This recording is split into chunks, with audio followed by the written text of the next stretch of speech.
Badan Pengawas Obat dan Makanan resmi mengeluarkan izin darurat penggunaan vaksin COVID-19 buatan Sinovac. BPOM menilai vaksin Sinovac telah memenuhi persyaratan.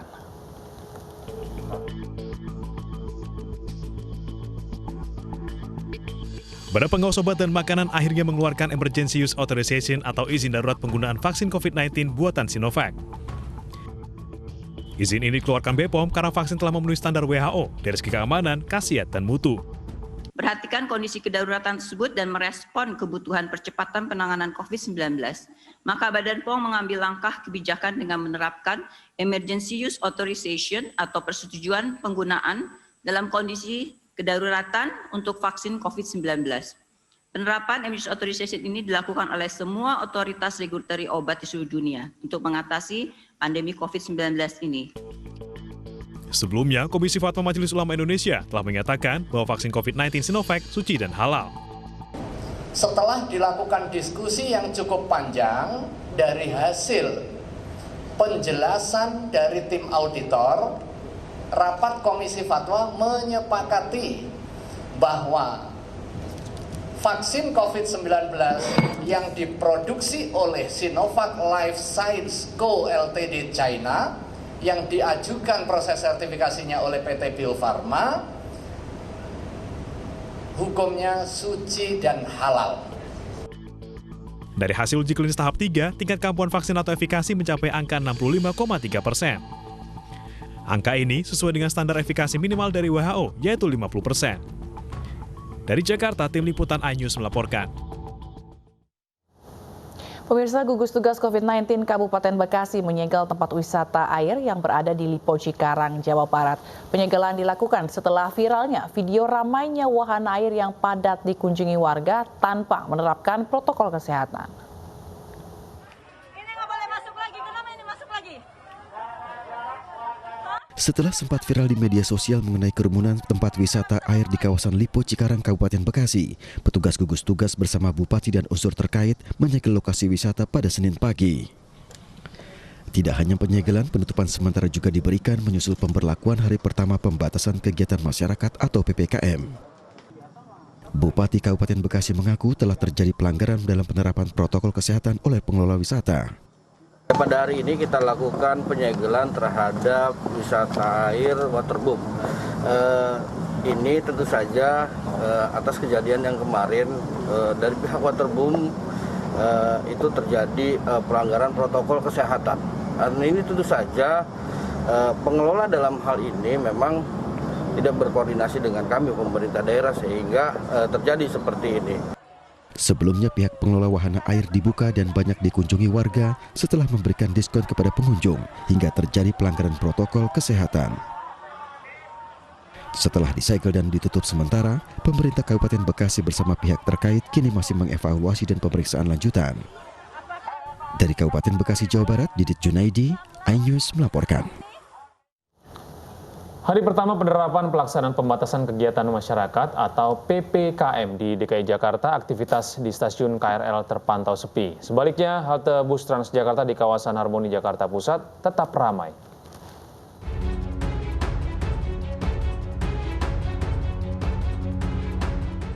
DKI Jakarta hari ini mulai menerapkan pemberlakuan pembatasan kegiatan masyarakat atau PPKM.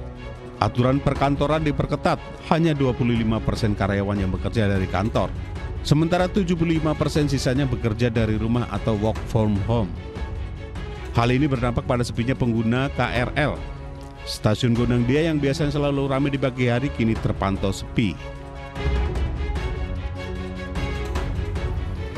Berbeda halnya dengan bus Transjakarta yang masih saja ramai di masa PPKM.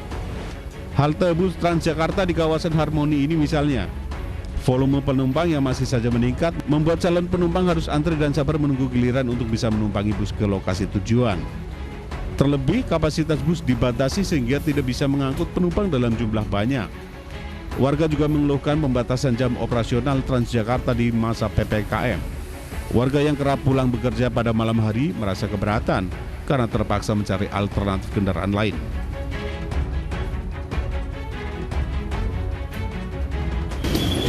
Jadi memang ya agak sulit ya kalau yang pulangnya agak sore ya. Jadi mesti pakai kayak ojek online gitu kan. Jadi kalau ini kan misalnya pulang kerjanya pas sore itu kan jadi nggak ada bakti lagi kan. Jadi mesti naik ojek online. Pelaksanaan pembatasan kegiatan masyarakat di Jawa Bali rencananya akan dilakukan hingga tanggal 25 Januari 2021. Setiap minggunya, otoritas terkait akan melakukan evaluasi terkait pembatasan ini. Tim Liputan iNews melaporkan. Wadilantas Polda Metro Jaya, Kombes Pol Hari Purnomo inspeksi di Terminal Terpadu Pulau Gebang. Hal ini dilakukan untuk memastikan protokol kesehatan di terminal tetap terjaga terkait perpanjangan PSBB di DKI Jakarta. PPKM ya? Kok PSBB? Wadilantas Polda Metro Jaya, Kombes Pol Hari Purnomo inspeksi di Terminal Terpadu Pulau Gebang, Jakarta.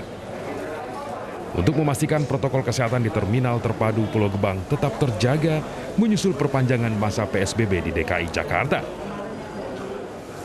Wadir lantas memastikan setiap calon penumpang memiliki hasil rapid antigen sebagai syarat keberangkatan. Kehadiran kami di sini melakukan inspeksi adalah memastikan di terminal-terminal yang ada di Jakarta itu benar-benar menerapkan protokol kesehatan dengan ketat. Jika ditemukan pengemudi maupun penumpang yang tidak memenuhi protokol kesehatan, akan diberi sanksi sesuai dengan ketentuan yang berlaku. Dari Jakarta, Rio Manik, iNews melaporkan. Pemirsa, pemerintah menyetujui perpanjangan larangan masuk bagi warga negara asing yang akan masuk ke Indonesia. Setelah sebelumnya dimulai pada 1 hingga 14 Januari, perpanjangan diberlakukan hingga 2 pekan ke depan. Perpanjangan bagi warga negara asing yang akan masuk ke Indonesia melalui sejumlah bandara internasional di tanah air kembali diperpanjang selama 2 pekan dan dimulai pada 15 hingga 28 Januari 2021. Perpanjangan larangan WNA yang akan masuk ini disetujui oleh Presiden Republik Indonesia Joko Widodo seperti yang disampaikan oleh Menko Perekonomian Airlangga Hartarto dalam keterangan resminya.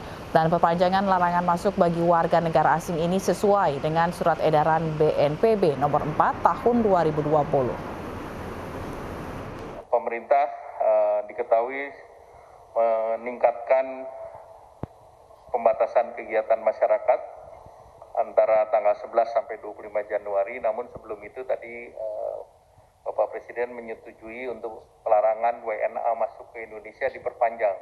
Jadi yang sekarang 1 sampai tanggal 14 diperpanjang 2 kali 7 hari, sehingga tentu 14 hari lagi. Pemirsa, hari pertama pemberlakuan pembatasan kegiatan masyarakat PPKM, Wali Kota Bogor patroli di Kota Aburgu, Jawa Barat. Masyarakat diimbau untuk mematuhi protokol kesehatan.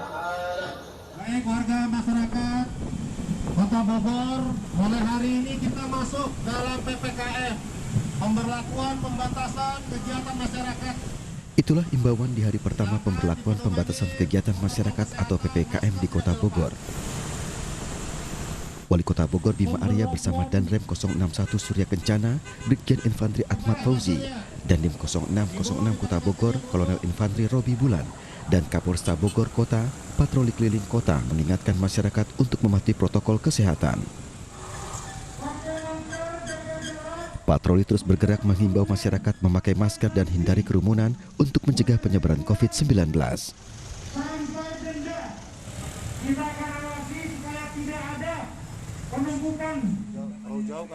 Sejumlah rumah makan dan pusat perbelanjaan juga didatangi di hari pertama PPKM. Aturan pembatasan pengunjung dan jam kerja harus dipatuhi pengelola tempat usaha dan masyarakat. Sanksi denda akan diberlakukan bagi yang melanggar. Bergerak serempak untuk memastikan pesannya sampai ke publik bahwa ada yang berbeda. Dan Pak Kapolres baru ini membuat gebrakan, ada satgas khusus ya, satgas khusus yang fokusnya nanti ke pusat perbelanjaan, pusat kuliner, dan perkantoran. Pemberlakuan pembatasan kegiatan masyarakat di Jawa Bali berlangsung mulai 11 hingga 25 Januari 2021. Dari Bogor, Jawa Barat, Fukron Munawar, iNews melaporkan.